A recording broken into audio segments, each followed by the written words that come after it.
Okay.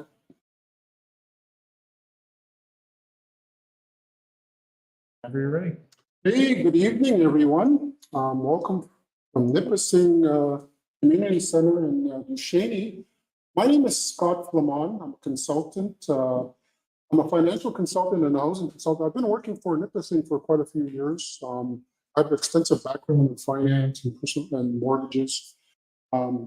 I was here during the vote on Saturday, and I had a few comments where people were asking, why are we doing this workshop now, and we don't know what our settlement is. In fact, we have been doing these workshops for the last 6 years under a money management workshop. That's only because we decided to include Robinson here on treaty settlement. That's when people started paying attention. So this workshop has been going on. It's been offered to members in the past. We did one, I think it was before Christmas. We did one before Christmas. We had about 4 or 5 people here and about 6 or 7 people in the Garden Village. But we had outreach as well, where we were booked solid all day. And today, I was booked all solid today with band members coming in. And I also did it by Zoom for people that are out of the town or not living in North Bay. So we'll get started. We're going to talk a little bit about everything tonight. Credit. We're going to talk about buying a house, doing renovations. How do we build credit? The first thing I'm going to do is I'm going to show you a trick. So, okay, next slide. Yeah, so the objectives, again, we're going to talk about stretching your dollars, managing your settlement, budgeting and money management, understanding credit, managing debt, credit reports, debt servicing, mortgages. That's quite a bit. In between, we're going to also talk about buying cars. And that's one of the biggest financial mistakes that people make. I'm going to show you an actual example that I ran into last week where someone traded in a car and took a massive loss. So I'm going to teach people when to buy a car, when to walk away from a trade-in, and when not to trade in a vehicle. Okay, so next slide. I'm going to test your financial knowledge, first of all. So let's pretend I have a $1,000 credit card. That's my credit limit, okay? On statement date, that's when they add up what you spent, the interest that they're going to charge, and they mail it to you. And let's pretend in July I max out, and in the mail it comes in, you've maxed out your credit, I have nothing available. But I pay it all off before the due date. And I do that every month. I max it out, but I pay it all off before the due date. What happens to your credit score? What do you guys think? Does it go up, down, or no change? Any idea? Any guesses? Would your credit score go up or down or no change? No change? What about you? What do you think? I'm paying it all off before the due date. It will go up. What about you? Okay. As a matter of fact, it would go down. Is that if you pay it on time? No. Okay. Those 2 dates I gave you, statement date and due date. Which date do you think is important for your credit score? There's one date that's actually more important than the other. Yes. Take a guess. You got a 50-50 chance of. It's actually statement date is king. So statement date is the most important date for your credit report. The reason statement date is king is that's the date they use to calculate your credit score. Due date is still important though, because if you miss the due date, your credit score goes down. And if you miss enough due dates, they cut up your credit card. But when they actually calculate your credit score, it's based on statement date. And then here's why your credit score would go down. Okay, next slide. So if you're between 80 and 100% of your credit limit on statement date, you're high risk. So your credit score will actually go down, okay? Due date is still important. So if you miss the due date, the credit score goes down. So the statement date is king. So you gotta memorize the statement date. So I have a TD Visa. My statement date was April 6th. Guess what? It's gonna be May 6th or 7th, June 6th or 7th, July 6th or 7th. So you gotta pay attention to statement date. So it's one day of the month that determines your credit score. You can max out your credit card 29 days of the month. It will not affect your credit. You have it maxed out on that one particular day, that's when you're going to have problems. Okay, so now that you know that, I'm going to show you the fastest way to get your credit score up. Okay, next slide. So again, see, I'm using 100% on statement date, so I'm high, so my credit score will go down. Okay, now I'm going to teach you a new trick. Now that you know statement date is king, next slide. This is called the credit card trick. This trick is one of the fastest ways to get your credit score up. There is no other way. If you win the lottery tomorrow and paid off your car loan, your credit score wouldn't go up that much.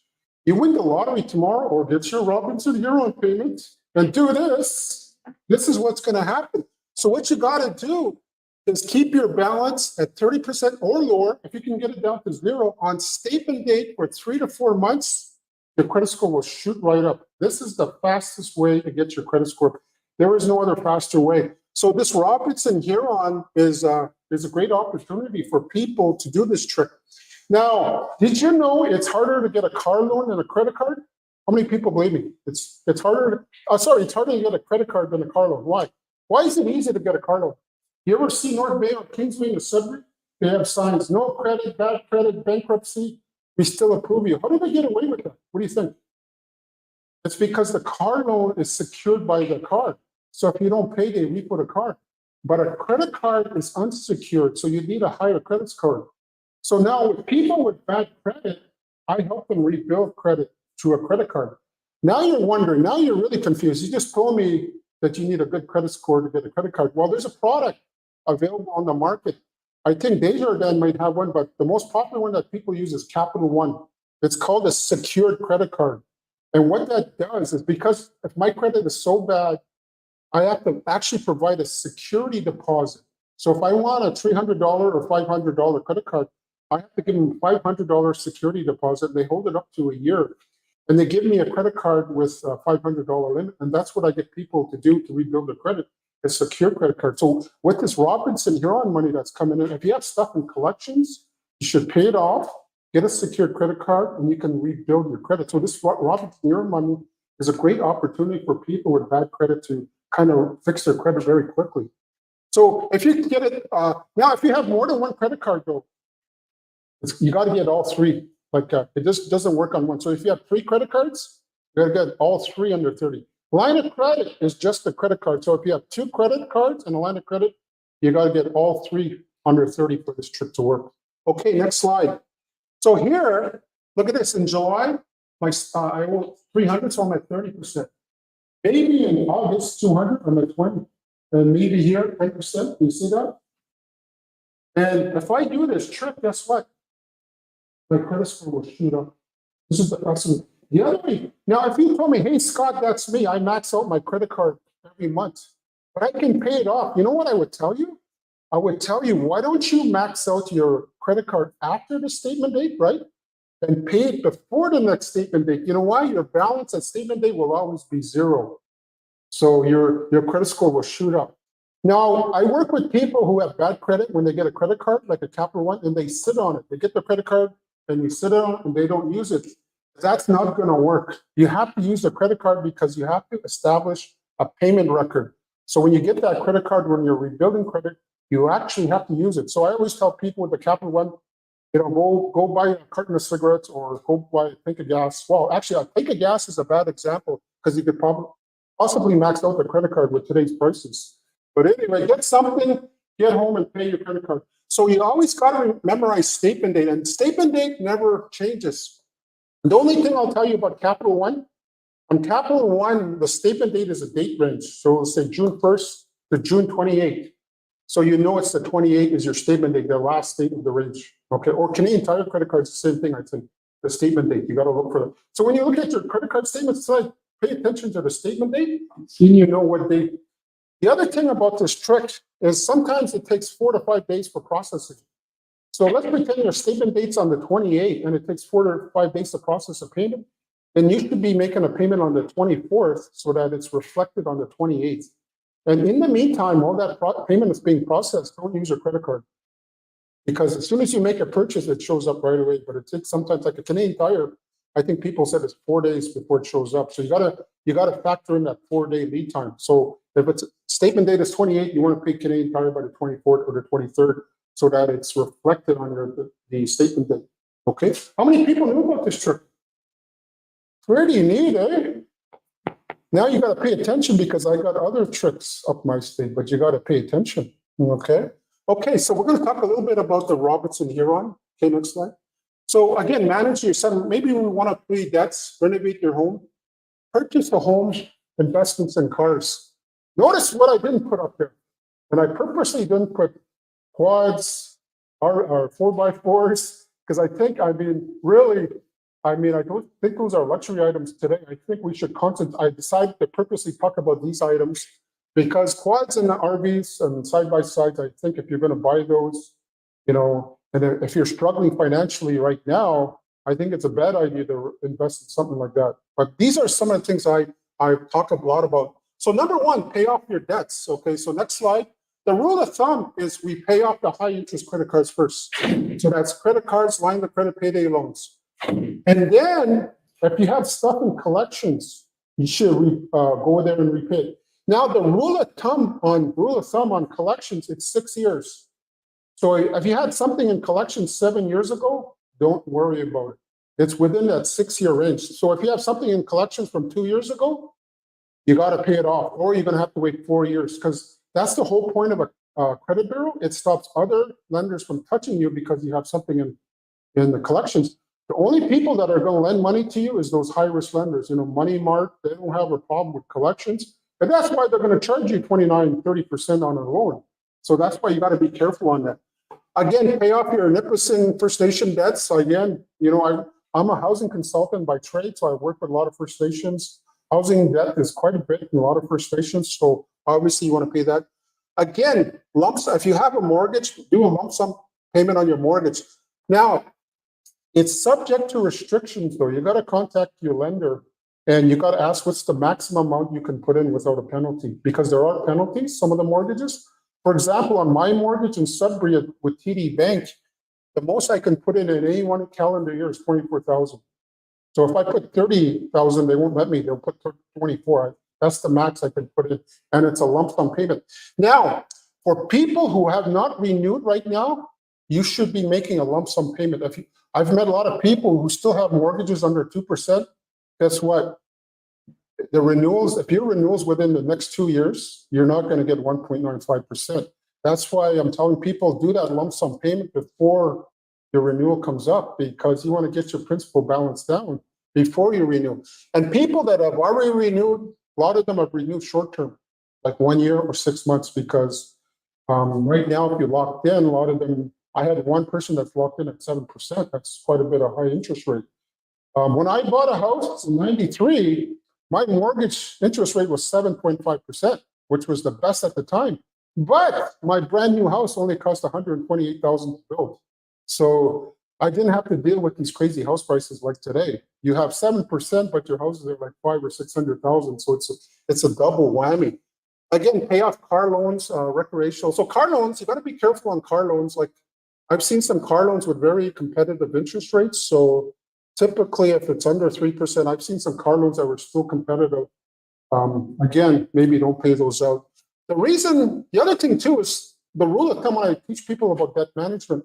If you're not struggling with paying a debt and it's low interest debt, I would buy a tax-free savings account. That's my always advice is pay yourself first. But if you're struggling with debt, yes, this is your first option. Pay down your debts, especially your high interest credit cards. Yep, correct.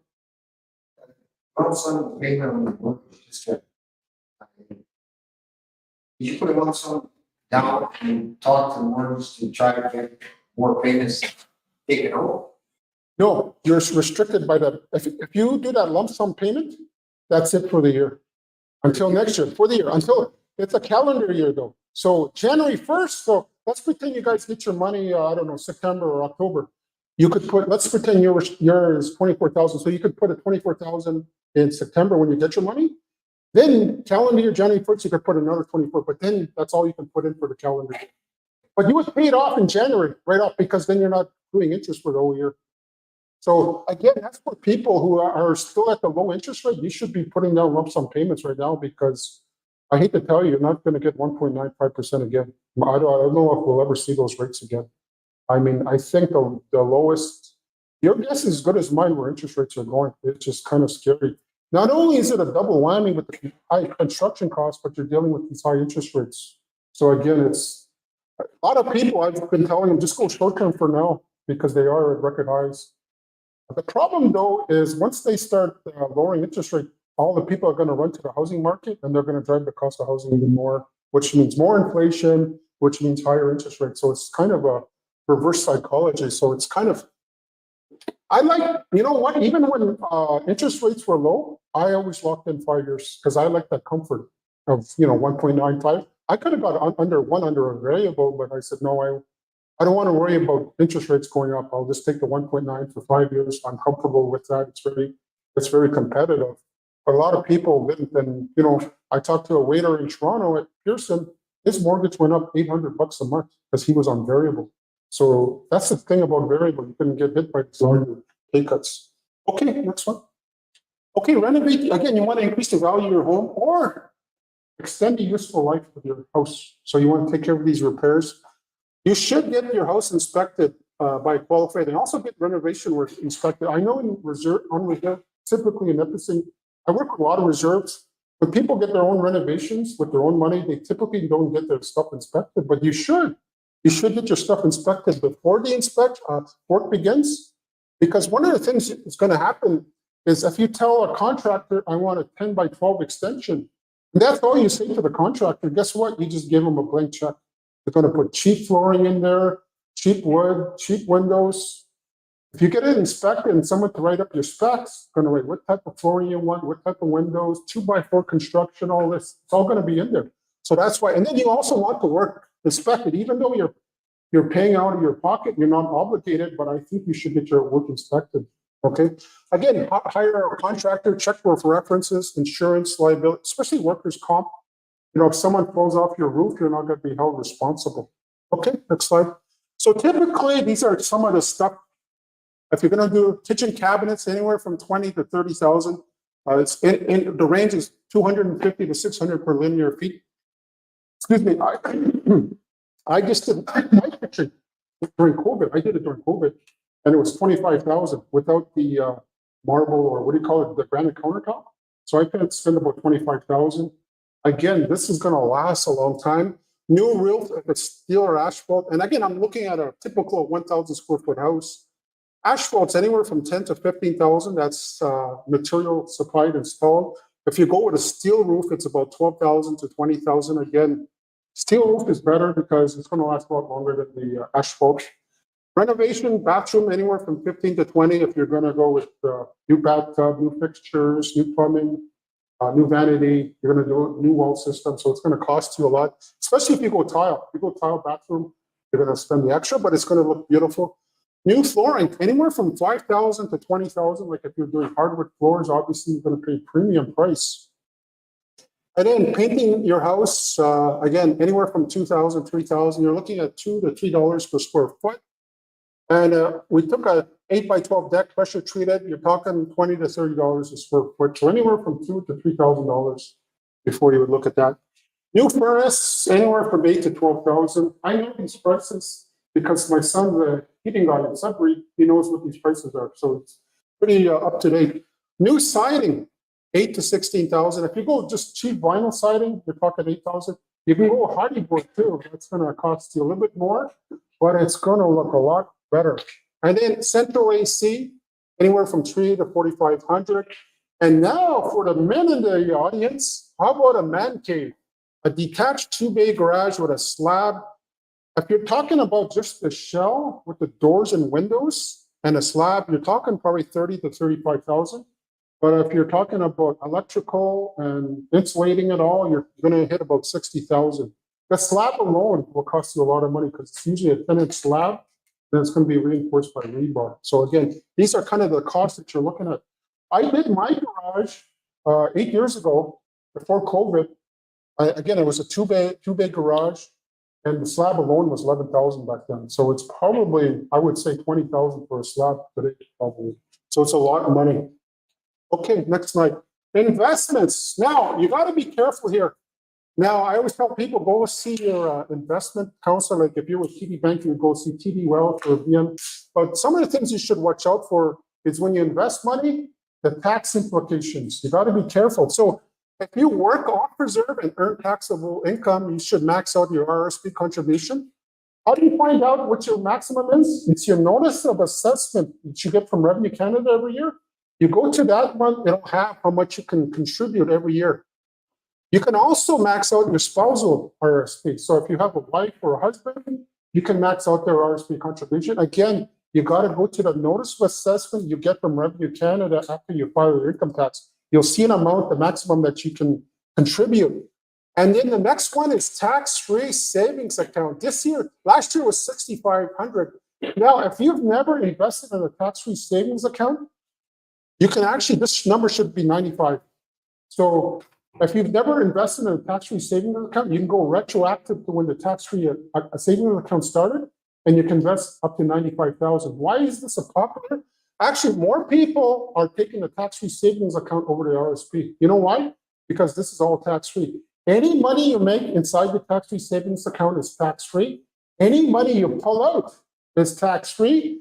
Let's say you put 95,000 and next year you have an emergency, you pull 20,000 out, guess what? You're allowed to put that 20,000 back in again, so you can repay it. Now, a lot of people, as soon as I say savings account, they think it's just going to sit in the bank. No. You could buy mutual funds, stocks, bonds. You can buy investments with this, so you can get a high rate of return. So this is one of the most popular tax-free instruments. And then when you max out and you still want to register, if you have children, buy a educational savings plan. If you have children, that'll go towards their education. And then if you still want to contribute and you want to invest money and you've maxed out your tax-free savings account and your RSP, then the only thing you have left is a non-registered account. But the thing about a non-registered account is it's going to be subject to tax, okay? Not the principal, but any money you make, it's not sheltered. You're going to have to pay tax, so you'll get a T5 or T4 from investment. So this is what I do. So when you max out this and you still want to do investments, you would go into a non-registered account. Okay. Tax-free savings account, 6,500. It's 7,000 this year, but 65, yeah, per year. Yeah, so if you're not maxed out yet, let's say you've never contributed, let's just pretend you just put 10,000, you can put another 85,000 in one lump sum payment. So I don't know what you're getting on the Robertson Huron. You could dump your whole settlement right in there, and it'd be tax-free. You pull it out, it's tax-free. The problem with RSPs, if you put in there, you pull it out, it's going to be subject to 30% tax. So this is why, as a matter of fact, there was an interesting article in Globe and Mail this weekend. The RSP contributions are going down. And the reason is people are taking the tax-free savings account over to RSP because it's tax-free. RSP, it doesn't shield you from tax. All it does is it defers your tax bill to later in life. So ideally, this is what an RSP, it defers your tax to a later period in life when you retire and you're at a lower tax bracket, so you're going to pay lower tax on that. So that's the whole idea of an RSP. But tax-free savings account, this the way the name says, it's literally tax-free. Okay. So next slide. Now, if you work on reserve and you earn tax-free, don't buy an RSP. Why? Because you're already at the lowest tax rate right now, 0. There is no other lower. So there's no benefit. As a matter of fact, if you buy an RSP, you're going to trigger a tax, because if you invest in RSP and you try to take it out, they're going to tax you at 30%. So you don't invest in RSP. The only investment vehicle we have available is this tax-free savings account for people working on reserve. So you can invest up to 95,000. Again, it's tax-free, just like off reserve. And this is where a lot of members go ahead. Tax-free thing, that's 65. That was last year. It's 7,000 this year. It's 7,000 as of January this year. But it adds up to 95. If you never put in, you could put 95,000 in one lump sum payment, and you'll be caught up. It'll be like as if you open an account when they first introduced tax-free savings account. What would be the interest rate? It depends what you're buying. You can buy a 1-year GIC for 5%, or you could buy a mutual fund, or you could buy bonds, stocks. You can buy tax-free savings account. Savings account, you get any percentage on that? Well, it's based on your investments. Yeah, like if you like, I got out of the stock market on my new investments last May. I've been buying 1-year GICs every month for 5%. That's a good return, 5%. I've been buying GICs every month, and you could stay with it, but you got to lock in for a year. So if you're going to commit to a year, you got to make sure you can live without that money for a year. You can take it out, but you're not going to get the 5, and chances are you're going to pay a penalty. So you got to make sure you can live without that money for a fixed amount of time. So the money you're making here depends on what you're going to invest in. So you can actually go high risk equity, right? High risk, that means in one night, you can make a lot of money, or you could lose your shirt. Or you can buy GICs, guaranteed investment, you'll get money. So that, and when you say what kind of interest rate, well, that depends what you're buying. Okay, and then if you still want to invest and you earn tax-free income, unfortunately, there's nothing else available to you other than this tax-free savings account. So then you would open a non-registered account, earnings will be subject to tax. That's where I am. So I have a non-registered account and I just buy mutual funds and GICs, but I get a tax slip at the end of the year. You only pay on the money you make, you don't pay on the principal. Okay, so this is subject to tax. Okay, unfortunately, there's no other. This is your best bet for a tax-free investment account on reserve. Okay, next slide. So there's type of investments. Again, there's the guaranteed investment certificate. So your investment is secured for 100%. Your principal and interest for a fixed period of time. So remember, I told you you could buy 6-month GICs or 12-month or 5 years. If you go 5 year, you got to live without that money for 5 years. You can still take it out, but you're going to lose the 5%. Plus, you're probably going to take a penalty. So if you're not sure, just do a 6-month GIC. That way you'll have access to the money in 6 months. Or do a 1 year. Or do what I do. I stagger it. So some of my investments are 6 months, some are a year. So it's always maturing. And then that way you got money coming in. So again, this is a great opportunity for you to look at that. The other one is mutual fund. It's a portfolio investments that you buy shares of. So the great thing about mutual funds, they spread the risk among different investments. Now, if you go to a very good financial advisor, he's going to do a risk assessment on you. He's going to test your risk tolerance. If your low risk tolerance is low, they're going to put you in GICs on this and bonds. Your money's guaranteed. But if your risk tolerance, they're going to put you in the stock market. The other thing too, if you look at your age when they do this. When you're 25 years old, should I be buying GICs? No, you should be in the stock market. So if I'm 25 on a mutual fund, I would go high risk because the returns, I'm 25 and more. The theory is, if you lose money, you got time to make it up because you're 25. But, if I'm 60 years old, I don't think I want to go into the high risk because I'm near the end of my working life. If I lose money, I don't have time to make it up. So as you get older, you start switching to these type of investments because it's all about conserving capital as you get older. Like if you're over 55, 60, your strategies, capital preservation, GICs and bonds. When you're young, you want to go high risk with the stocks. Again, talk to your financial advisor. When you go talk to your financial, make sure you take your T4s, not your T4s, your T4s and your notice of assessments when you go in there. So they'll give you a clear picture of what you can do. I can't really state, like everybody has different circumstances in terms of tax. So you got to talk to a tax advisor. I'm with TD Wealth. I've been with them for a long time. I have no problems. There are most of your charter banks have these tax-free savings accounts. They're a great investment vehicle. Really, they're one of the best ideas that the government of Canada came up with in terms of investing your money. And that's actually why contributions to RSPs are going down. People are going into the tax-free savings account because it's a no-brainer.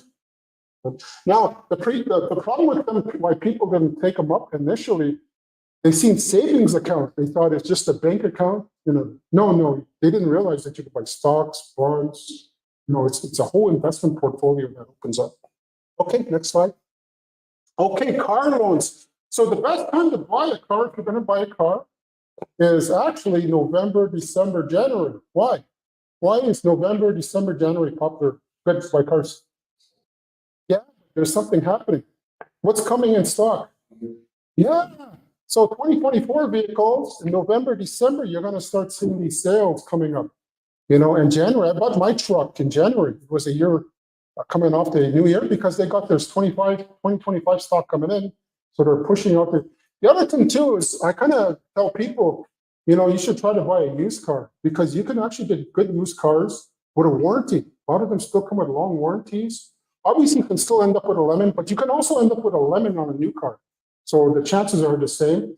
And on a used car, typically you'll get the balance of the factory warranty, or you could also buy an extended warranty if you're not sure. Again, so these are things. But the worst financial mistake in 15 years, this is by far the worst mistake that people are making. Again, don't trade in your car within 2 years of buying it if you're financing it. Usually you're going to lose about 40 to 50% of your car's value in the first 2 years. Is your loan paid off by 50%? No, you haven't even put a dent in the principal, but people are trading it in. So look at this. This is an actual example that I'm putting this because I had another example that it didn't hit home because it was a 5,000, but this one is an actual. So there's the balance on his Jeep Cherokee, 54,000. He took it to a dealer and the dealer said, I'll give you 30. What should he have done? He should have walked. Look at this, negative equity, 24,000. He's getting less than what he owes. So he just said, oh, okay. And this is, next slide. He bought a new car. It was 25,000, a brand new car. Notice his loss. Look at the car price now. 49,000. He took a $24,000 loss on a trade-in to get a different car. And look at that, 49,000. He's now paying for 2 vehicles and he only has 1 car. You know, I've been doing this for 15 years. When people tell me their car payment and what they're driving, I could tell you took a loss on a trade-in. So this is probably by far the worst mistake people are taking is these loss on trade-ins. You got to make sure if you go back again to the, again, right here, as soon as he told me I'm only going to give you 30 and I owe 54, you got to walk. You can't take this kind of hit. Even with your Robinson Hero money, that's a huge hit. And you know what? They're going to take your car that they got 30 for and they're going to sell it for 48. They're going to make a killing off you. The 24 on the loss and another 18 on the resale.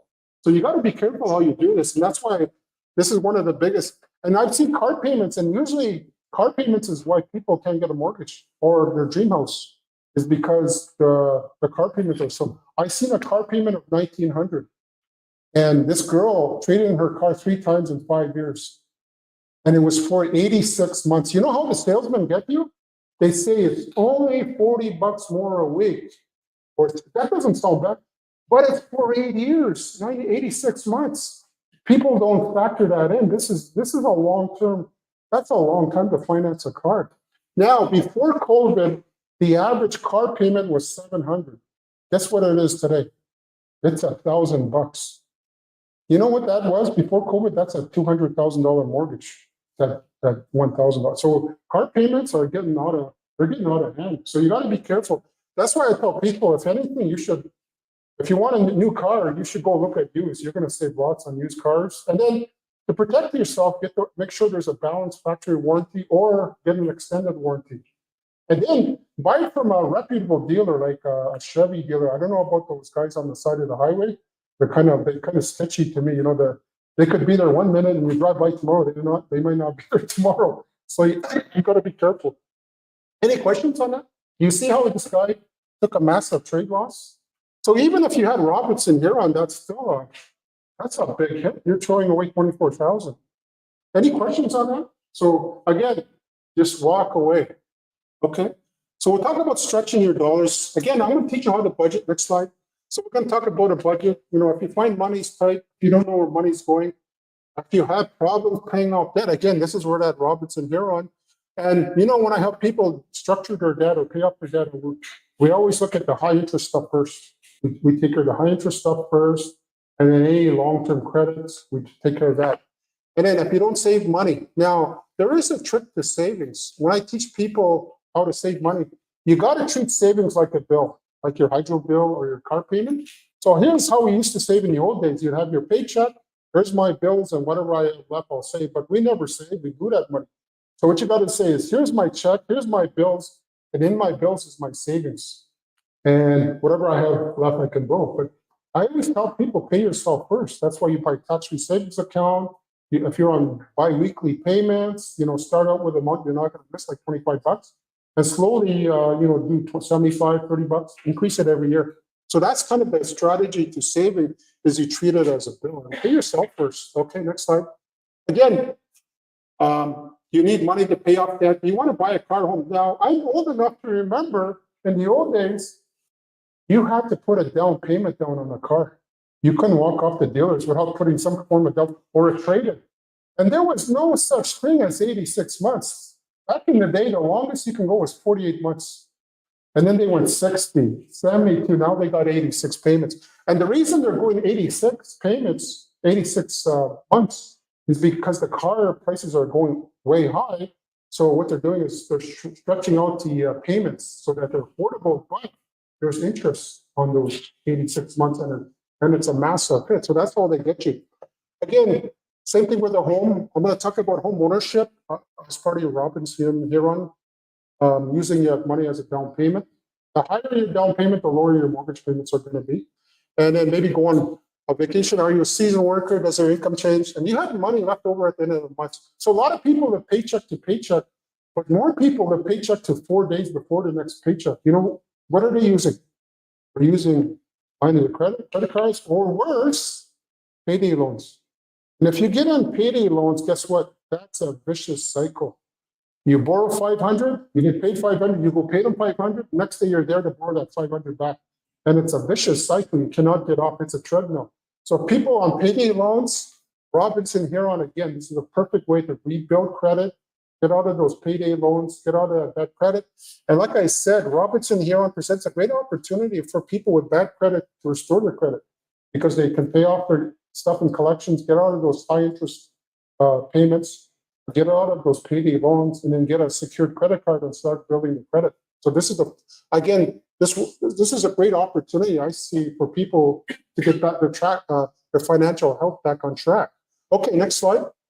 Okay, so how much money do you have? Again, for people working, so when I look at credit, we look at gross income before deductions, but when we're talking about budgets, we're talking about income after deductions, money you can count on every month. Your income, your spouse, child tax credit, or any other, a Trillium, I don't know, you get Trillium once a month or every quarter, I think, and GST, you would put that in. So there's the total income. So next slide. So where do I spend money? There's this popular show that's on OLN, I think it's called Till Death Do Us Part. Has anybody ever watched that? It's a great show. This lady helps couples in financial trouble. And every show, if you watch it, you should watch it. It's pretty popular. I like it. Every show, there's something she does before she gives the couple shit. What she does is she looks in their fridge, looks in their clothes, looks at their cars, goes in the basement. You know what she's doing? She's doing this. Do people know the difference between needs and wants? Needs are stuff you cannot live without. So I don't know if you guys are familiar with Maslow's hierarchy of needs. Those are a human triangle that describe what a human being needs to live. 3 things that a human needs to live: roof over your head, shelter, food, groceries, heat and hydro. Well, that's how you should budget. Your rent, your mortgage first, food, your utilities. So that's where those come in. Those are wants are what? I heard North Bay got a casino. That's a big want. So stay away from the casino. So wants are stuff, if you have to, you can walk away. Now, here's the problem. It's when you confuse wants with needs. And it doesn't matter what income you make or how well educated you are. Once you confuse wants with needs, guess what? You're going to be in financial trouble. And gambling is the perfect example. Bingo in my community in Wukumakon, here it would be the casino. You know, people would go to Rama once every, 4 or 5 months and blow their brains over it with a paycheck. Now you got a casino here, people might be doing that every week. So you're going to, you might be seeing some of that. So again, know the difference between needs and wants. So when I teach people the budget, next slide, do your needs first. So again, rent, property taxes, home insurance, car loan, credit cards, groceries, liability insurance. Also here, you would put savings. You would put savings, and you treat savings as a need. Okay? I should have put that in our next slide. I'll put savings. Okay, so now we got to pay for our needs. Now, if we have money left, let's go to the next slide. Well, then we can do this stuff. Because I've already taken care of savings, so I don't have to worry about saving. So maybe vacation, restaurants, hair care, entertainment, internet, cable, cell phone. Actually, cell phones kind of interesting. So I built this workshop 15 years ago. Back then, cell phones were still a novelty. How many people still have a landline here? How many? Oh, wow. Yeah. But you know what? A lot of people don't have landlines no more. This is my only phone. You know what I was using my landline for? To find my cell phone. Now, I just tell my wife to call my number so I can find my cell phone. And when hers is lost, I call her cell phone number. So again, a lot of people don't have landlines anymore. It's disappearing. So again, cell phone is almost crossing the threshold. Now, the other thing about, and I feel sorry for parents with young children. Unfortunately, this is another thing that's hurting people's credit is this. This is the worst thing. It used to be credit cards with young people, but now it's 9 times out of 10, it's the cell phone that's really ruining the credit. And it's also putting financial duress on families with young families. You know what this is to young kids, like teenagers? This is what? This is a status symbol. And your kids, your friends have phones, you got to have phones. They all have iPhones, Samsungs. I worked with the family. They said, I can't afford groceries. So I sat down with their bills. You know how much they were paying on cell phone? Bill every month, $550, because their 3 kids all have phones, and that was there's your grocery money right there, $550 on cell phones.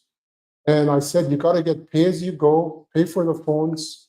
I mean, I feel sorry for young families that are not financially well off, and you have to get your kids to get cell phones. That's one of the, that's one of the big, in the 80s, when I went to high school, it was all about the running shoe. Who had the coolest Nike or not? Not these. They weren't, at least they didn't kill your family. But so cell phones again. So when I work with young people, the reason they need a cosigner for a truck is this.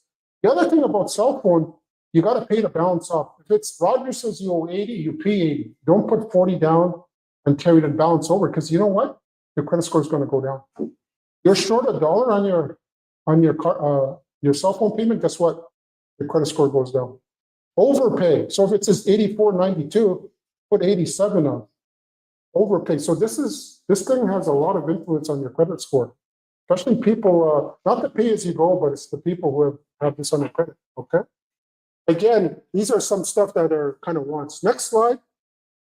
Okay, so we have a family here making 2,400. They have money left over. Look at this family. They make 2,400, but they spend 3,000. How does somebody spend something more than they make? How is that possible? How is that possible? How do people spend more? It's easy. Credit cards, lines of credit, or worse, remember I told you? Payday loans.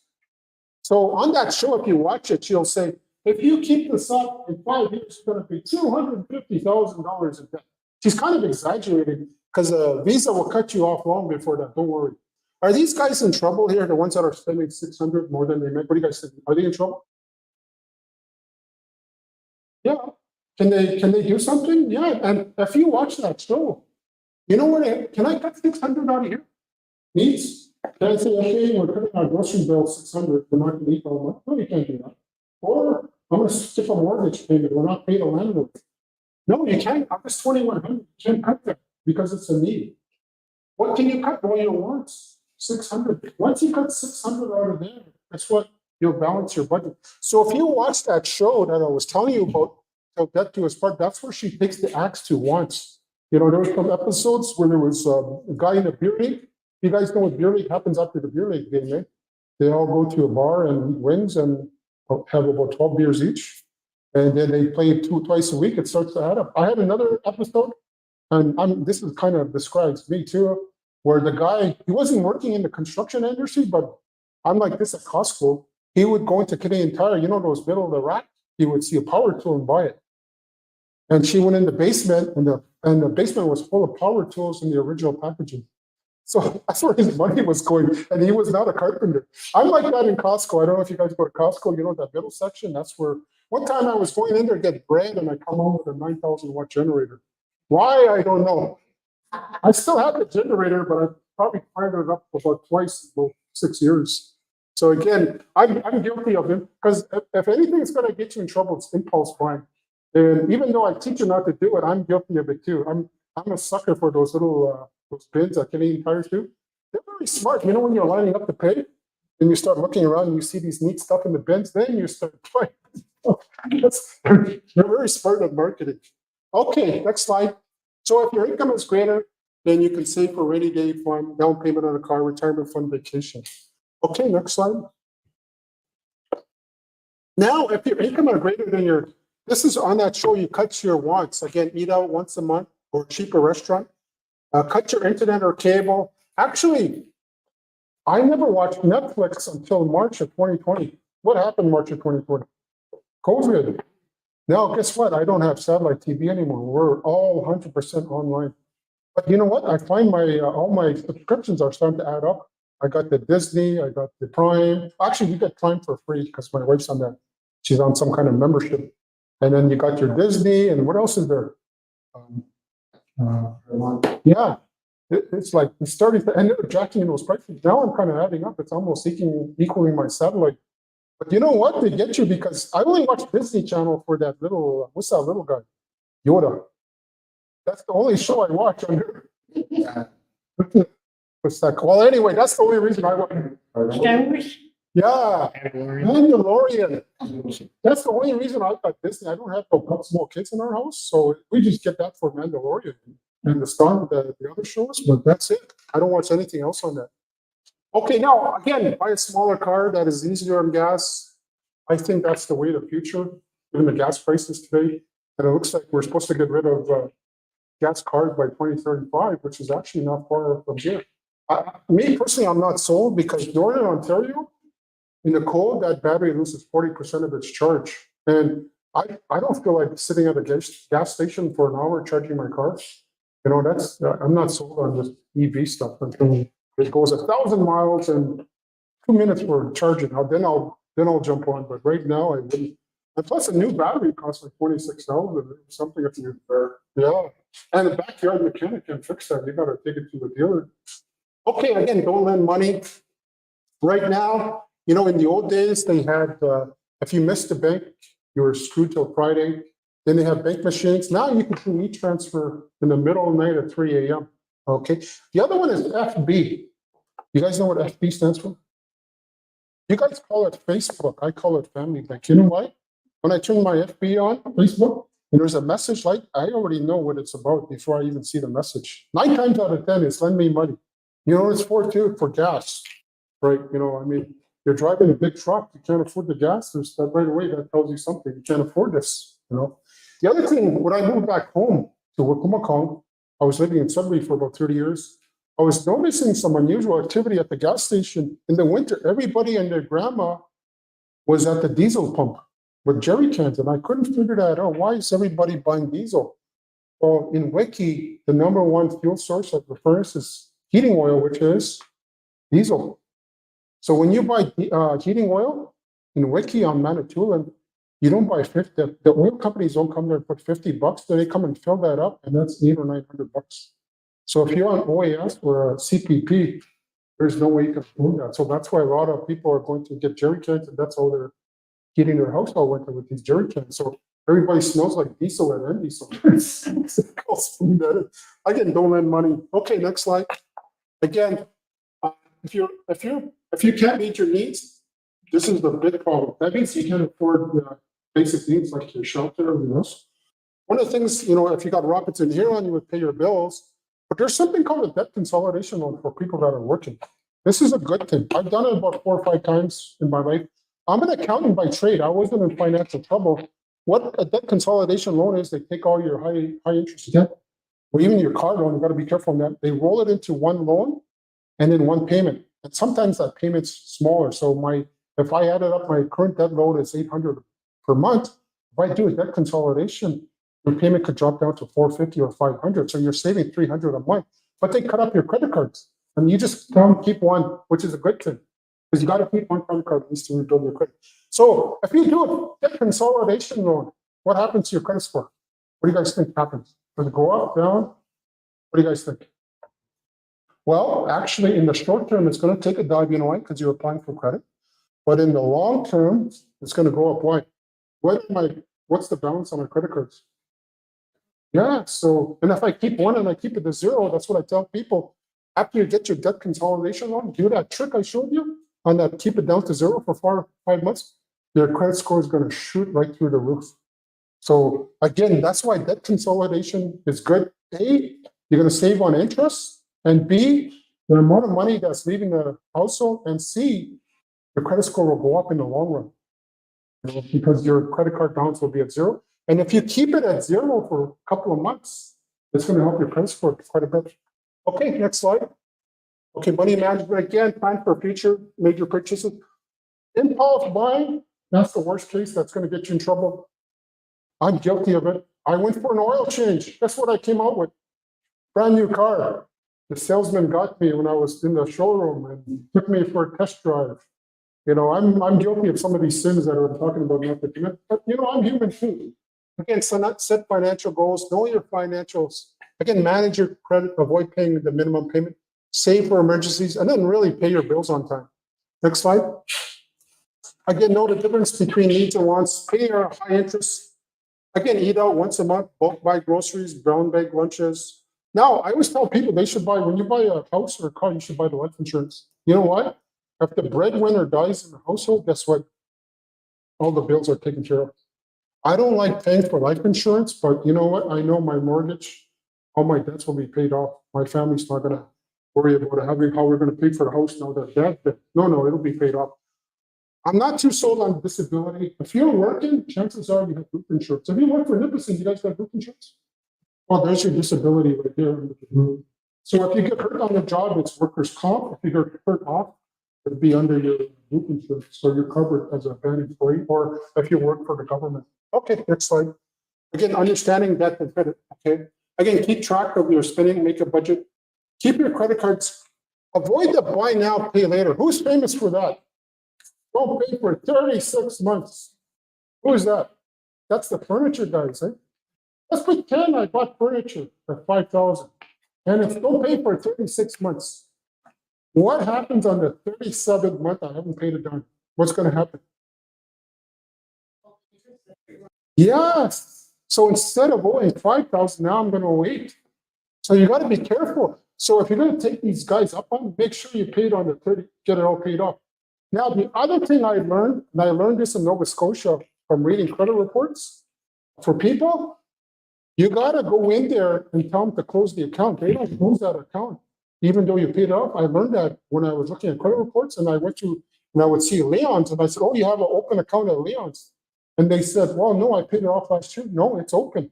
Does that affect your credit? Absolutely. So you got to make sure you go into Leon's or the Brick, wherever you got this, tell them to close that account, and you can verify. How many people know how to check their credit report? By the way? I forgot to ask. Has anybody ever checked your credit? Yeah? Which one, who do you go with? Yeah. Did you know you can get it for free? Who do you bank with? TD. Okay, TD is the exception. Believe it or not, TD is the only charter bank that doesn't do it, but every other bank you can check your credit score for free. BMO, RBC, Scotia, all of them. Desjardins, you can check your credit score for free, and it doesn't count as a hit. So you can go through there. I think CIBC, they update your credit score every 3 months. And you can go on as many times you want. Don't worry, it doesn't count as a credit. It doesn't count as a hit. And it's free. So you're probably paying, what, 23 bucks? Yeah. I paid the credit monitoring service because I went to a lot of fraud conferences. So every time someone does a credit check on me, I'm alerted. I get a text and an email saying someone's doing a credit check. And if I don't recognize it, so far, every time I apply for credit, I get that, and I know who it is, and they tell me who it is. You know who else does credit checks on you? How many people know how to read a credit report here? So on your credit report, at the very last page, there's something called soft inquiries. You know who's doing credit checks on you? Your existing creditors. Who let them? Well, you did. You know, when you sign that 50-page loan document, in there it said we're going to do, it's called a soft inquiry. And that means they're going to do soft checks on you. Doesn't mean it'll count as a hit. So if they see your credit score going up, that's what you get. You get all these offers in the mail. You're approved, pre-approved for a $10,000 limit. You're pre-approved for this. Or your bank sends you, increase your line of credit by $30,000. You know why you're getting that? It's because your credit score is going up. They're watching your credit score go up. If they see your credit score is going down, they don't give you. They might even ask you to get the credit card back. It's going far, right? But that's how they check up on you. And it's perfectly legal. So you can look at that again. Okay, and then there's that debt consolidation loan. Okay, next slide. Again, you pay your bills, phone, cable, those all work towards your credit score, especially the cell phone. Look at that second one. Isn't that crazy? You have a credit card. You know, I work with people with bad credit, and sometimes it's the credit card that got them in trouble. Guess what? It's the credit card that's going to get you out of trouble. And that's that secured credit card I was talking about. So Robinson Huron presents a great opportunity with people with bad credit to clear out their stuff in collections. Again, if it's within 6 months, 6 years, you can pay it off. If it's over 6 years, you don't have to worry. And then you can apply for one of these secured credit cards, and you can actually rebuild your credit quite quickly. Again, do pay your credit bills on time. Limit yourself to 1 or 2.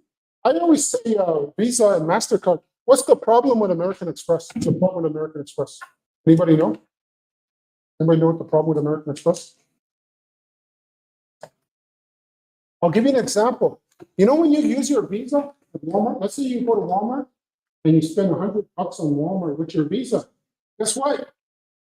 Walmart does not get $100 from Visa. You know what they get? 98.5 cents on the dollar. So Visa keeps that 1.5%. American Express is worse. They ask for 2.5%. So you know the little vendors, the mom and pop, they won't take American Express. You know why? American Express wants 2.5 to 3%, and their profit margin is 5. You're going to give it all to American Express. A lot of places they won't take American Express. That's the problem with it. It's because of that high fee. You guys remember Walmart and Visa were scrapping it out?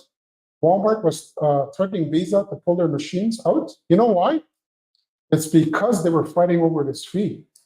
And guess who won? Walmart. You took a little, yeah, so that's what those fees are. Again, you pay your credit bills, don't bounce checks. Now, cosign. When someone says cosign for me, what does that say about their credit? Yeah, it's not too good. Again, you know, you're taking an anchor and you're going overboard with them. And if they pay the loan on time, they make every payment, they pay it off. Does your credit score go up? Nothing. What happens if they miss one payment? Well, guess what? Yeah, your credit.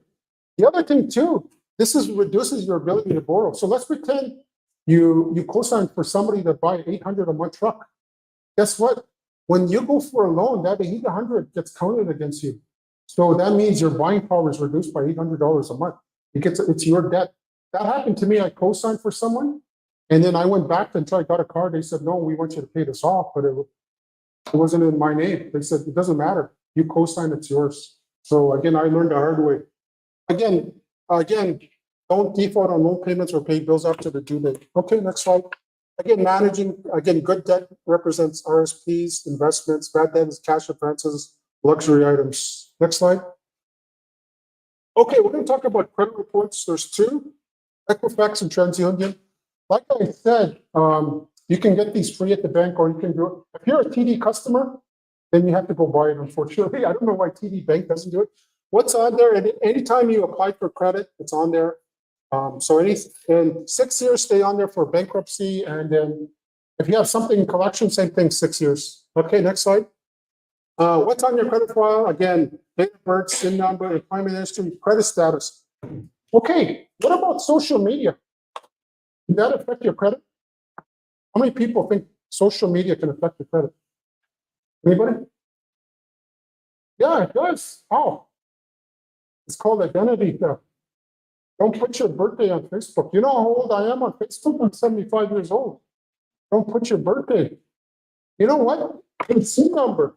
Is that a random number? When you went and got your SIN number at the government of Canada, they give you the next available number?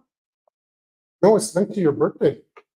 Your birthday is built into your SIN number, and if they know other stuff about you, they can start to work backwards and figure out what your SIN. So you got to be careful. Also, don't answer questions, surveys on Facebook or any social. What's your favorite hockey team? Toronto Maple Leafs. What's your favorite color? Blue. What's your mother's maiden name? And people just, you know, that's a security question that the banks use. And then again, you got to be careful on social media. That there was a girl, her identity was stolen 3 times in Hamilton because she had all these accounts and she was putting all her personal information on there. And people are skimming the internet looking for this stuff. So you got to be careful how you do social media. The only thing people know, if you follow me on social media, all you're going to see is my dogs and lots of jokes. Other than that, you won't see anything about that other personal stuff. It's just about the dogs. Again, credit status, again, rate payments. So what's on your report? Again, they're based on payment history, balances relative to credit limits, credit inquiries. Again, 5 points every time you apply for credit, it's 5 points. When something goes in collections, you lose 90 points on collection. So if you have And remember I told you, young people, this is what's ruining young people's credit. When I look at young people's credit reports, it's a cell phone bill and it's gone into collections. And then when they want to go buy a truck or a car, they need a cosigner. That's the whole point of collections, is stop other lenders from touching you. As a matter of fact, you can't even get a mortgage if you have something in collections within the 6 years. So that's why you got to pay it off. The only people that are going to touch you are those high interest places like payday loans. They don't have a problem with you having collections because they're going to charge you 29% for that. Again, credit inquiries. The girls I work with in Quebec, you know what her buying strategy for a new car? So every time you do a credit check, that's 5 points. So what she did in Val-d'Or, she went like Sudbury and North Bay, all the car dealers are on one street. You know what her strategy was? She was going to go to every dealer, apply for credit, and whoever she got approved for, that's where she's going to buy the car. So when I looked at her credit report, in that one day, she took a 30-point hit. They just said, credit, all these dealers, that looks terrible. That's a big hit to take, 30 points. It's not as bad as having a collection, but it looks terrible. So again, you got to be careful when you do a credit check. So that's why, use Equifax or go to your bank. Don't ask your bank to run a credit check on you because that's going to count as a hard hit. Okay. So how's your score calculated? Again, 35% based on payment, 30% amount owed. Types of credit, there's 2 types: revolving, which is credit cards and lines of credit, and then installment, car payments, to-do payments, mortgages, new credit, and length of credit history. So I have a credit card from 1994. That's the one I like to use the most because it adds to my credit history. Okay. Next slide. So here's kind of a typical credit scores. Really anything under 600 is bad. Prime credit is any score over 720. That's considered prime. So 720, you're going to get the low interest credit cards. You're going to get the prime offers. 680, if you want to get a mortgage, that's a score we recommend you go to the bank with a 680. Now, a few years ago, CMHC had a president. He was trying to slow the housing market down, so he raised the credit score to 680.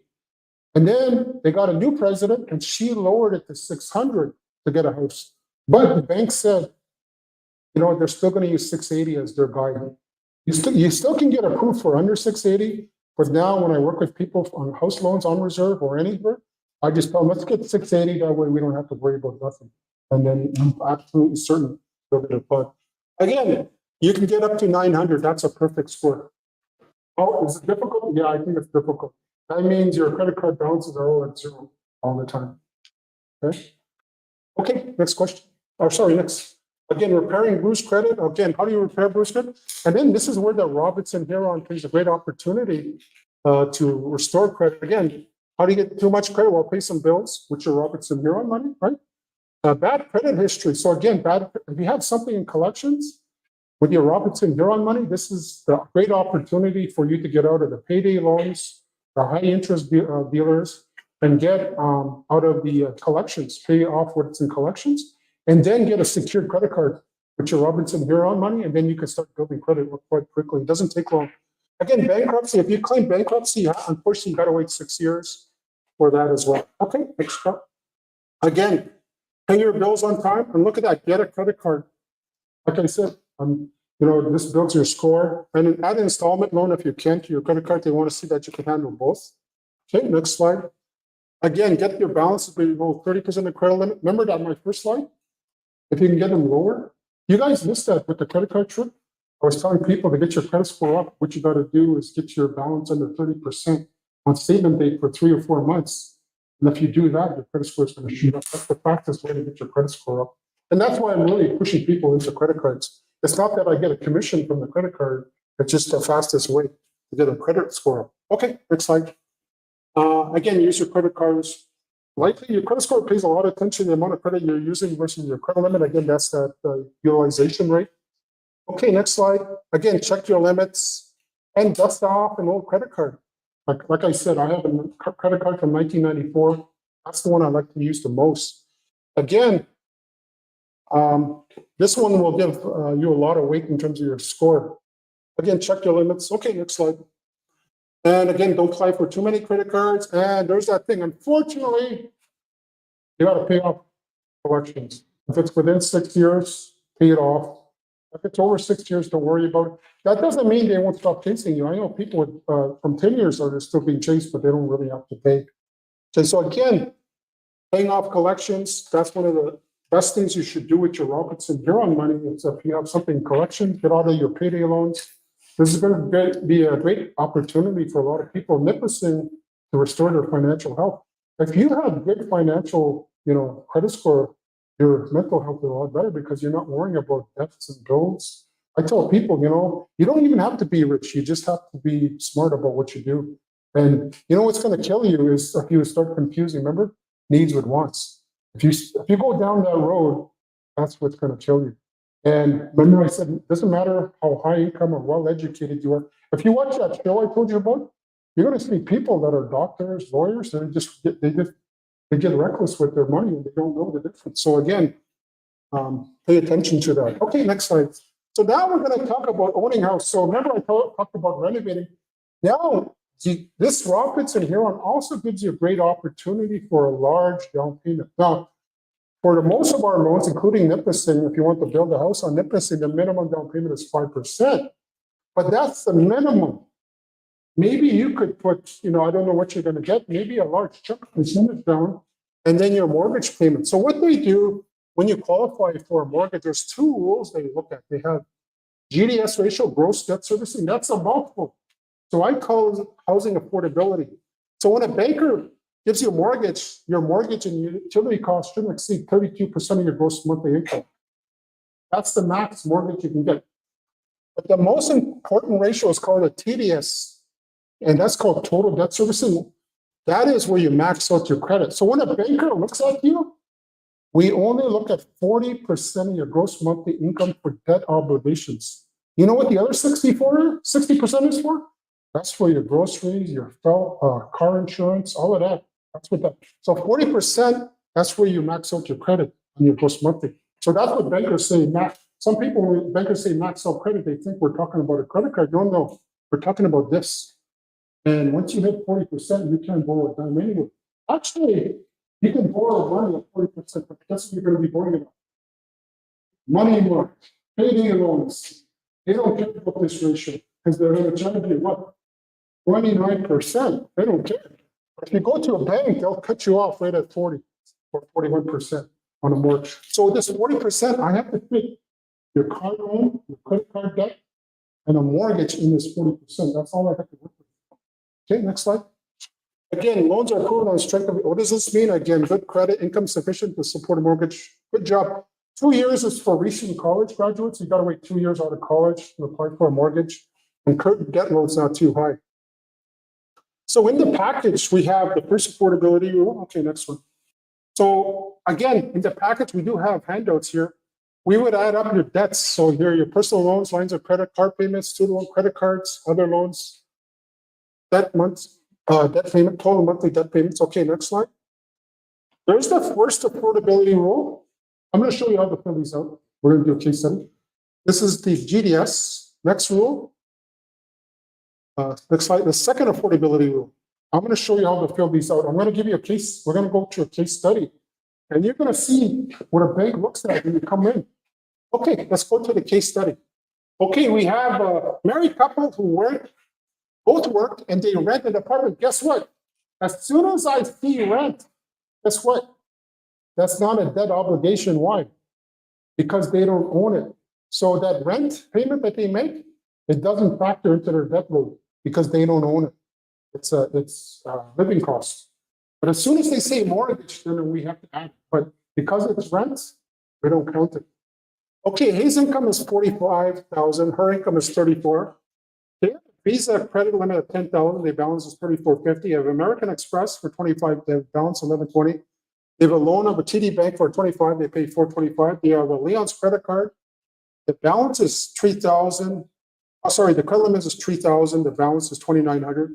They have Ford credit for $30,000. The payment is $450. GMAC, for the young people that know, GMAC is GM used to get the financing on, and they pay $300 a month. What do you guys think? Can these guys afford a house? Okay, well, I'll show you what the bank's going to do. Okay, so we're going to add up their personal loans, so $425. Go back one slide. So 425, that's this TD bank loan. Okay, next slide.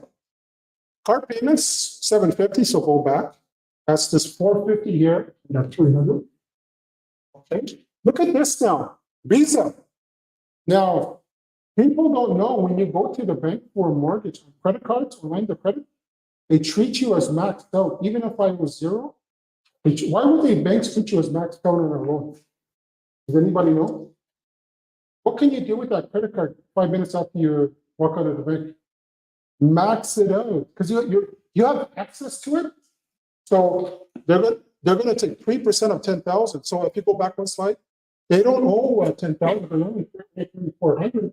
But when the bank does it for you, next slide, they're going to take 3% of 300. So if I max out this credit card, the minimum payment is 300. Same thing with this credit card, $75, and my Leon's 90. So there's my debt obligation, 1,600. Okay.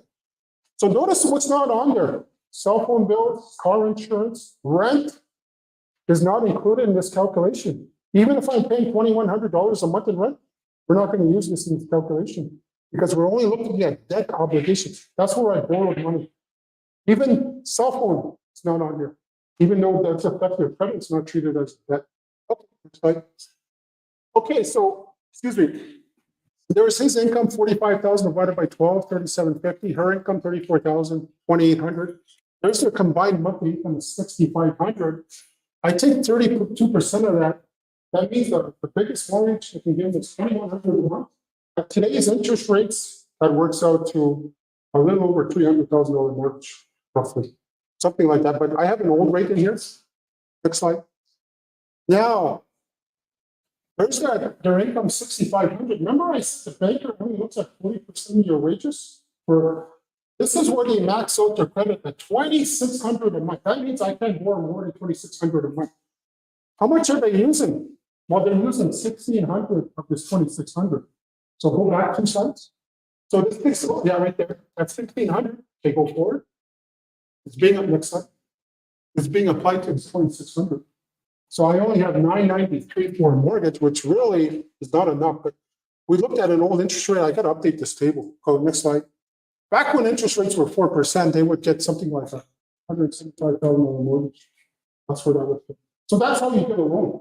You see how I did that? I worked backwards and got you to figure out what you got money up for a mortgage. Okay, next slide. What if my wife wants a bigger house? Do I ask for a raise? You think your boss will give you a raise because you want a bigger house? Very unlikely. How about you play the lottery? Well, you're going to wait a long time, right? How about we restructure your debt? Okay, next slide. So let's cut our credit limit in half on my Visa from 10 to 5, right? So now I owe 150. Same thing with American Express, 1,200. And let's pay out Leon's credit card and cancel it. Look at this. Now my debt obligation. The only thing I want to warn you, if you cut your limits on your credit cards, you got to be careful how you do this because you could ruin your credit. Before you cut your credit limits down, you got to make sure you bring your balances all the way down so that when you cut your credit limits, you're still at that 30% ratio. Okay? Let's pretend you're at 50% right now. So that means you shouldn't cut your credit limit now until you get your balance to 1,000.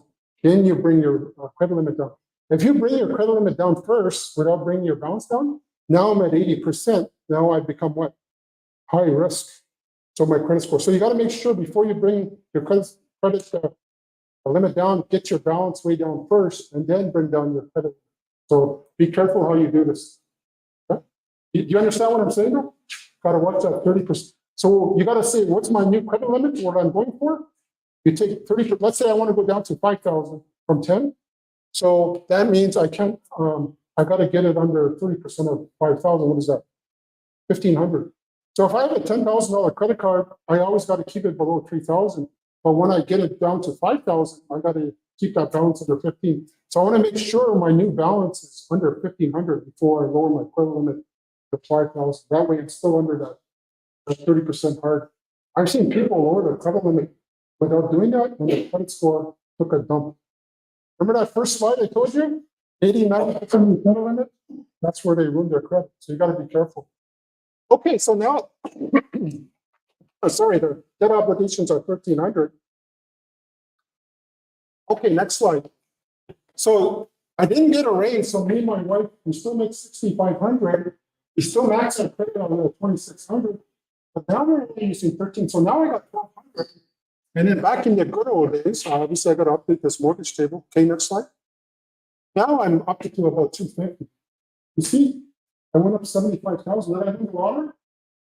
Did I get a raise? No. Even though I said get a credit card is your friend. Having too many credit cards or high credit limits, it affects your ability to borrow. The other thing is, let's go back 2, 3, or 4 slides on our debt obligations. Right here. Oh, sorry. Let's pretend you co-sign somebody here for 800. Let's pretend you co-sign your nephew. Guess what? That loan's going to show up here. So instead of owing 1,300, this is going to be what? 2,100. So you just knocked yourself out of the mortgage by co-signing. So that 800, for example, if I co-sign somebody, would be added to this debt loan, even though it's not in my name, but because I co-signed it, it reduces your ability to borrow. So you got to be careful how you co-sign. Okay, let's go back to the other slide. Again, so this is how you get a mortgage. Again, this Robinson Huron money presents a great opportunity for people with bad credit to restore credit, pay off their collections. And then for people, young couples, I'm hoping who get Robinson Huron, because I work with a lot of young people that are struggling with a down payment. You know what, Robinson Huron? This is a great opportunity for young couples to get into the housing market, either in Nipissing or North Bay or off reserve, because now you have a sizable down payment.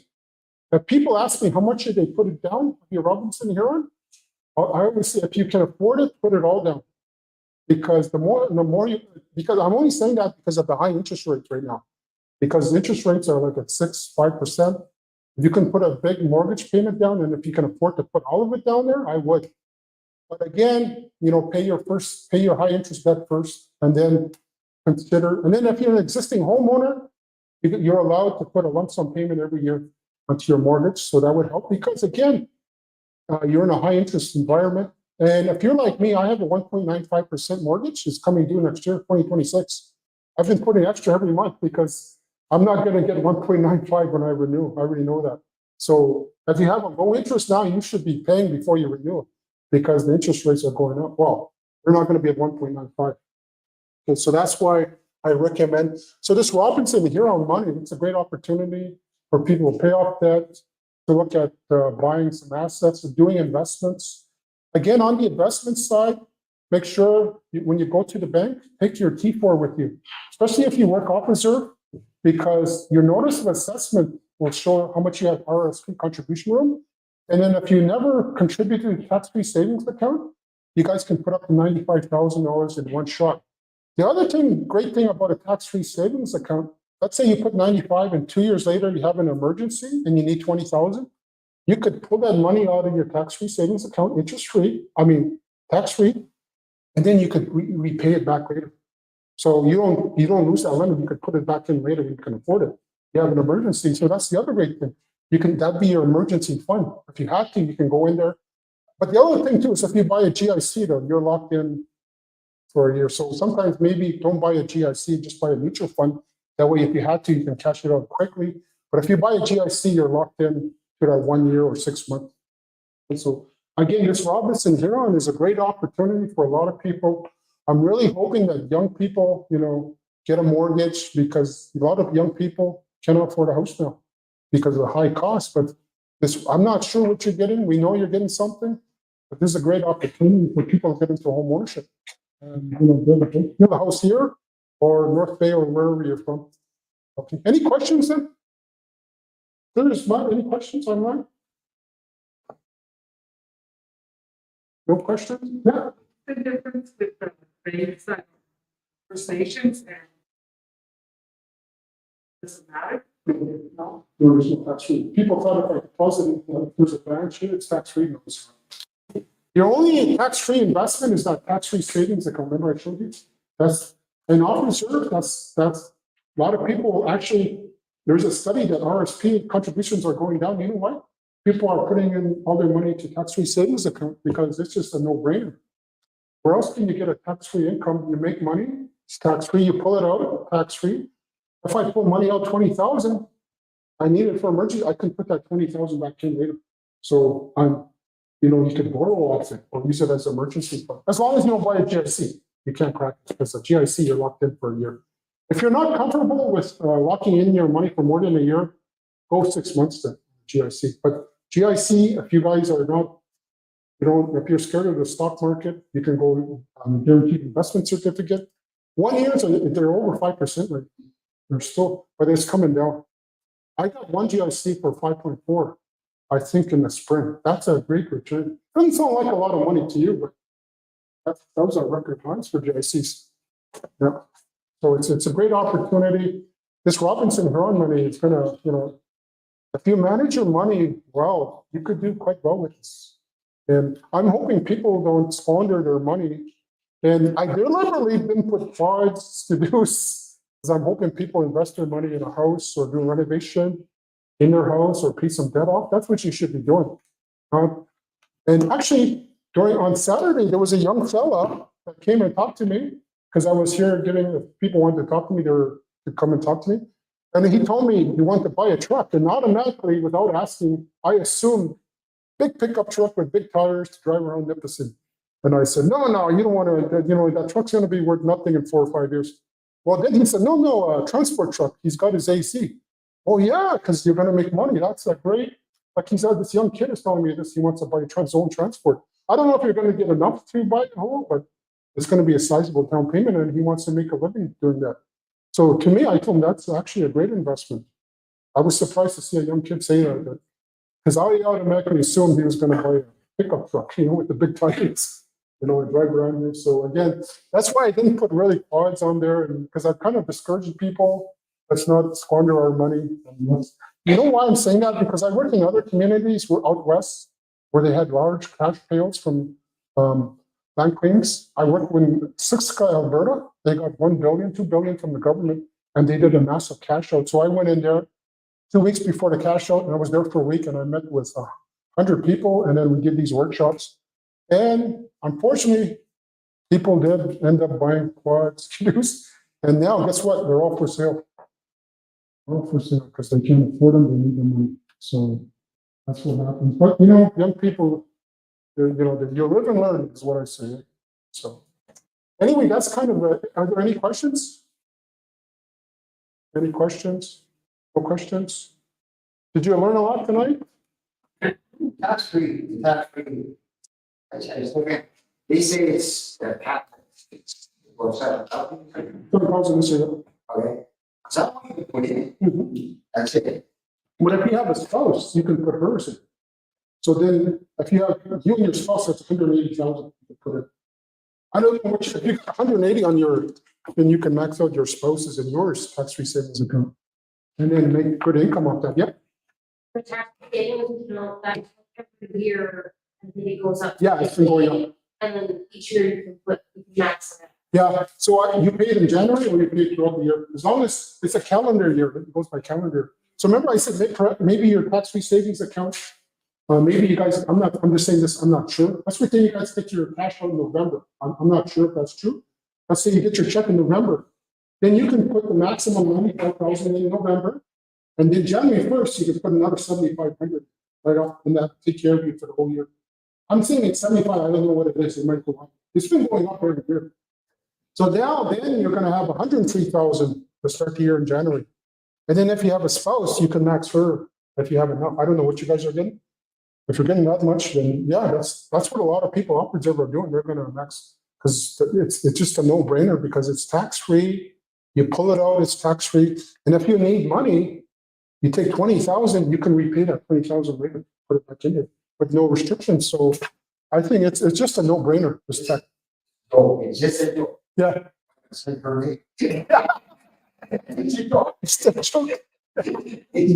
So again, tax-free savings account is for off-reserve and on-reserve. It's your best, especially on-reserve. That's your only. If you're tax-free on-reserve, that's one of your only ways you can do tax-free. If you want to invest in the market, even after you max it out, your RSPs, if you're off-reserve, then you're going to have to open a non-registered account, but then you're going to be subject to tax. I am, because I always max mine out, so I need it. I got no employer behind me. I've been self-employed, so I have no choice. I have to buy a non-registered account. And then what I do is I cash out that non-registered account and pay and put it into my tax-free savings account at the beginning of the year. So that's what I do. I transfer money around. And I make it work. I mean, I got a retired kid. So, but those are some great investment strategies that you can look at. But you got to go to a financial advisor and take your T4s, your notice of assessments with you, and tell them if you're tax-free, don't buy an RSP, because there's no point in buying an RSP. Because like I said, what tax rate are you? You're already at the lowest. There's no lower tax rate than zero. You're already there. Okay, so again, see it's qualified tax. I'm not a financial advisor. I just going to give you some general tips for what I know. The other thing is if you have kids, you can buy a registered educational fund. That's another option. And even if your kids are status and you live on reserve and they're going to be sponsored, guess what? The school checks they give out is not enough for a kid to live on these days. My daughter, she went to a graduate school in Vancouver. I had to pay her rent for 2 years because the school check wasn't enough. She wouldn't have enough. She wouldn't have no groceries if I didn't pay for her groceries. So she said, "Hey, Dad, I'm short rent. Oh, how much you need? $950. Oh, okay. How much is your rent? $950. So I got no money. I said, but she was in graduate school. So what are you going to do? Right? So we're hoping people. The reason we're doing and these workshops we've been offering all along is this: we want you to make an educated decisions on how you spend your Robinson Huron money. We're not sure how much you're getting, but we can all agree you're getting something. And these are some ideas that you can do.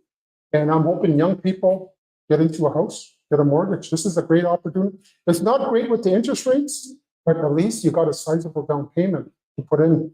Because that's the other thing with couples, young couples, they're struggling with the 5% down. Now, this is a great opportunity for people now. You know, people, what's the typical rent in North Bay for a 3-bedroom house? Anybody know? For a 3-bedroom house, anybody know? 1,500? Okay, that's. Yeah, so 1,500, that's a $300,000 mortgage, $250. So that's my order. Owen Sound, a basement apartment is 2,100. Because they're expanding a nuclear reactor there, you can't buy nothing. One of those, to sleep in someone's room, they're charging $600 to $800 a month to rent a bedroom in someone's house. Yeah. So you got, and now I work with young couples down there. They can't afford the down payment because they're paying $2,200. So they're not part of Robinson Huron, unfortunately, but if you were, so couples that are paying large rent now, this is a great opportunity to get into home ownership and make that initial investment. I mean, it's not great for interest rates wise, but this is, this Robinson Huron. And you know what? I don't know where interest rates are going. Your guess is as good as mine. They could be higher next year or lower. I don't know. I don't know where they're going. I just know that it's just, if you can afford to go into the housing market now, go for it, even though it's hard.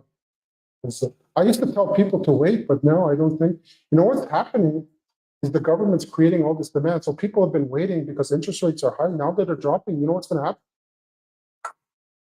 There's going to be a big pent-up demand and the house prices are going to go back up again because now that interest rates are low, all these people are going to start trying to buy houses. So then the house prices are going to shoot up even more. So it's a tough market now. It's a seller's market. Anyway, so thank you for listening. Hope you enjoyed my jokes. No, just kidding.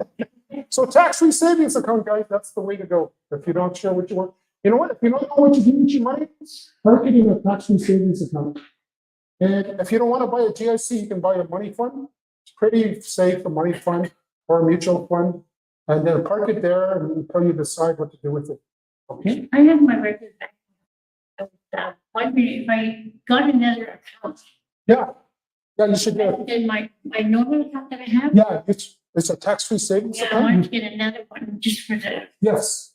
Tell them you want a tax-free, and then if you're not sure what to do with your money, open up a tax-free savings account and buy a 6-month GIC, guaranteed investment. Then that 6 months, you can decide what you're going to do with that money.